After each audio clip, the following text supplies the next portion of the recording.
મધ્ય ગુજરાતથી સૌરાષ્ટ્રને જોડતો મહીસાગર નદી પરનો 45 વર્ષ જૂનો ગંભીરા બ્રિજ આજે 9 જુલાઈ વહેલી સવારે તૂટી પડતા હાહાકાર મચી ગયો છે। આ ઘટનામાં બ્રિજ ઉપરથી પસાર થઈ રહેલી 2 ટ્રક, 2 પિકઅપ અને 1 રિક્ષા બે કાંઠે વહેતી મહીસાગર નદીમાં ખાબક્યા હતા, જેમાં 10 વ્યક્તિઓના મોત થયા છે, જ્યારે 8 થી વધુ લોકોને રેસ્ક્યુ કરીને બચાવી લેવાયા છે। મધ્ય ગુજરાતથી સૌરાષ્ટ્રને જોડતો મહીસાગર નદી પરનો 45 વર્ષ જૂનો ગંભીરા બ્રિજ આજે વહેલી સવારે તૂટી પડતા હાહાકાર મચી ગયો હતો।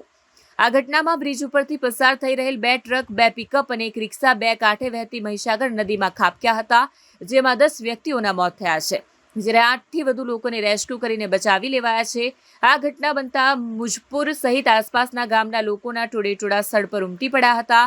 તે સાથે જ પાદરા પોલીસે પણ ઘટના સ્થળે દોડી જઈ કાર્યવાહી હાથ ધરી હતી।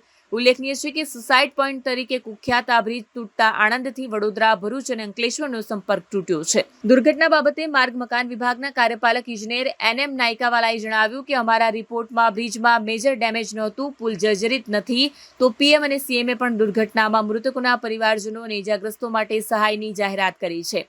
ઘટનાને આંખે જોનાર અને બચાવ કામગીરીમાં જોડાયેલા નરેન્દ્ર માળીએ જણાવ્યું હતું કે આઈસરના ટાયર ઘસાયા તે અમને ખબર પડી, પછી અથડાય અને એક પોપડો નીચે પડ્યો અને ધબાધબ ગાડીઓ નીચે પડી।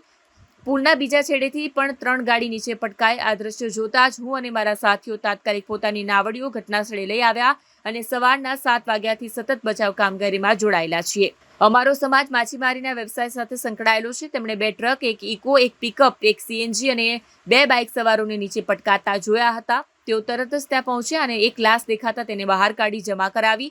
અત્યાર સુધીમાં આશરે 7-8 મૃતદેહ બહાર કાઢ્યા છે અને એક લાશ હજી બાઇક સાથે પાણીમાં ફસાયેલી છે।